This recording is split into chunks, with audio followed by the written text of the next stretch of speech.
Hello guys, welcome back to this video. और आज के वीडियो में हम देखेंगे कि नेटवर्क सिक्योरिटी ग्रुप किस तरीके से क्रिएट किया जाता है अजोर पोर्टल के अंदर और क्या यूज़ होता है उसका।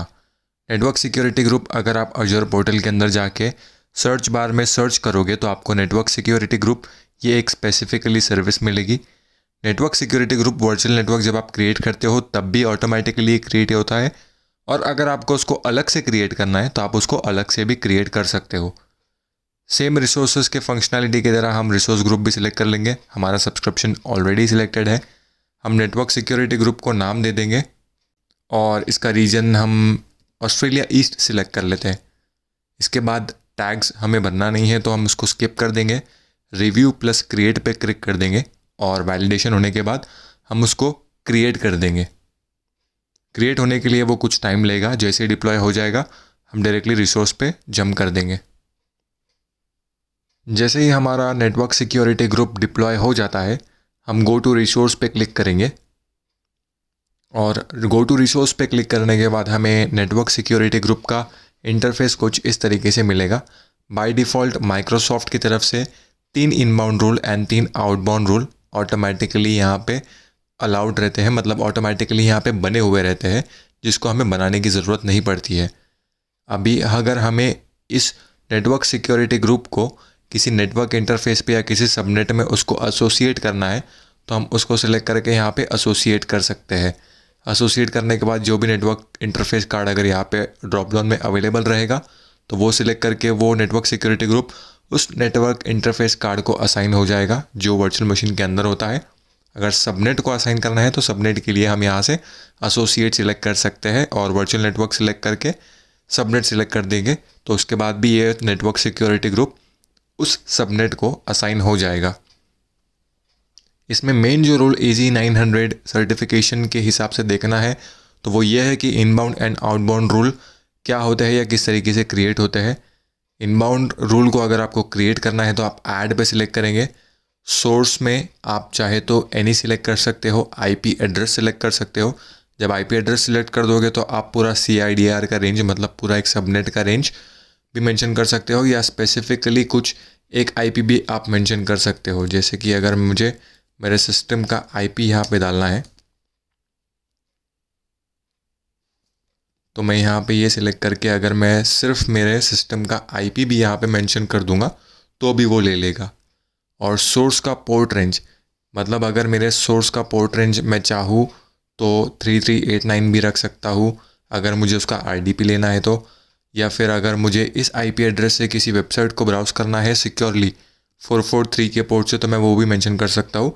और अगर मैं स्टार मेंशन करता हूँ, मतलब कोई भी पोर्ट, इसके मतलब नॉट स्पेसिफिक टू 3389 या फिर नॉट स्पेसिफिक टू 443, कोई भी अगर मेरा पोर्ट रहेगा तो ये ट्रैफिक अलाउ होना चाहिए।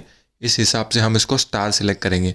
अभी डेस्टिनेशन, इस नेटवर्क सिक्योरिटी ग्रुप के अंदर जो भी डेस्टिनेशन आएगा या फिर ये नेटवर्क सिक्योरिटी ग्रुप जिस भी वर्चुअल मशीन को या जिस भी नेटवर्क इंटरफेस कार्ड को या सबनेट को एसोसिएट होगा उसके अंदर जो भी डेस्टिनेशन होगा, अगर मैं उसको एनी पे सिलेक्ट करता हूँ तो वो कोई भी डेस्टिनेशन पे जाके मेरा ट्रैफिक रीच कर देगा। या फिर अगर मैं स्पेसिफिक IP एड्रेस मेंशन करूँगा जैसे कि मैंने यहाँ पे किया था तो मेरा डेस्टिनेशन सिर्फ ये IP एड्रेस ही रहेगा।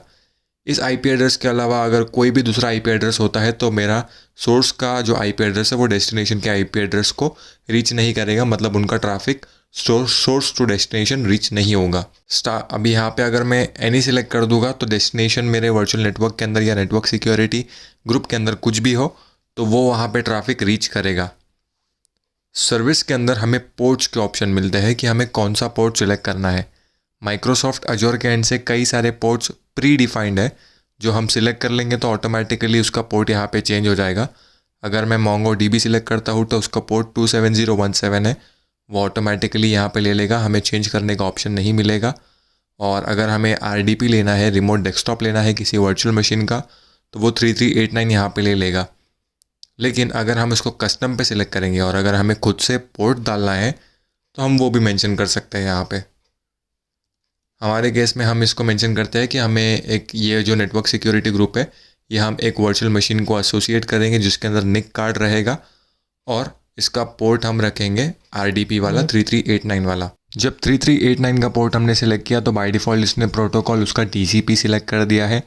एक्शन अलाउ या डिनाई ये हम पे डिपेंड करता है कि कोई भी ट्रैफिक अगर बाहर से अंदर आ रहा है, मतलब आउटसाइड द ऑर्गेनाइजेशन, अगर हमारे इस वर्चुअल नेटवर्क के अंदर, इस नेटवर्क सिक्योरिटी ग्रुप के अंदर जो वर्चुअल मशीन रहेगी इस नेटवर्क सिक्योरिटी ग्रुप को एसोसिएटेड, तो उसके ऊपर जो ट्रैफिक आ रहा है उसको अलाउ कर देंगे अगर हम, तो कोई भी बाहर का जो मशीन है वो हमारे वर्चुअल मशीन को RDP के थ्रू एक्सेस ले सकता है।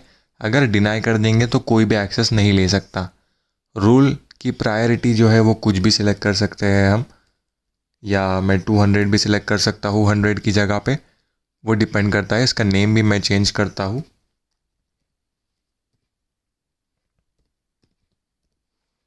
और मैं अगर इसको ऐड कर दूंगा तो नेटवर्क सिक्योरिटी ग्रुप का रूल क्रिएट हो जाएगा। ये हो गया हमारा इनबाउंड रूल, मतलब जब बाहर से अंदर आने वाली जो ट्रैफिक है वो इनबाउंड रूल में काउंट होगी, और ये अंदर से बाहर जो ट्रैफिक जाने वाली है वो आउटबाउंड रूल में कंसिडर होगी। जब हम आउटबाउंड रूल क्रिएट करते हैं तो सिमिलर फंक्शनैलिटी होती है रूल्स के मुताबिक या फिर रूल्स के हिसाब से, लेकिन सिर्फ उसका जो nature type of rule creation होता है वो चेंज हो जाता है। मतलब अगर मान लीजिए कि मैं चाहता हूँ कि मेरे वर्चुअल मशीन पे जैसे ही कोई एक्सेस लेगा तो उस वर्चुअल मशीन के अंदर से कोई भी यूज़र इंटरनेट एक्सेस नहीं कर पाए, तो मैं यहाँ पे सोर्स में मेरे वर्चुअल मशीन का IP एड्रेस डाल दूँगा। फ़िलहाल के लिए मैं ये समझ के चलता हूँ कि मेरे वर्चुअल मशीन का IP एड्रेस ये है जो यहाँ पे मेरी स्क्रीन पे है।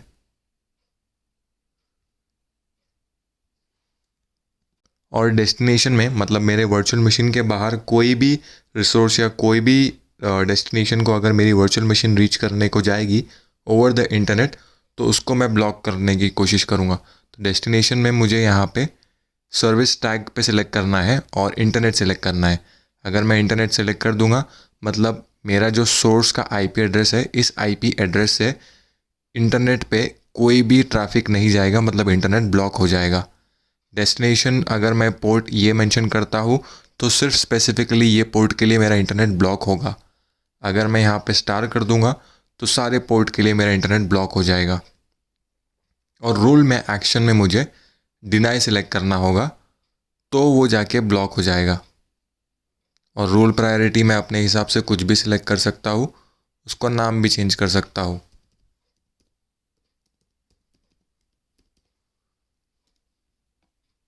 और जैसे ही मैं रूल ऐड कर दूंगा तो रूल ऐड होने के बाद मेरा इंटरनेट ब्लॉक हो जाएगा।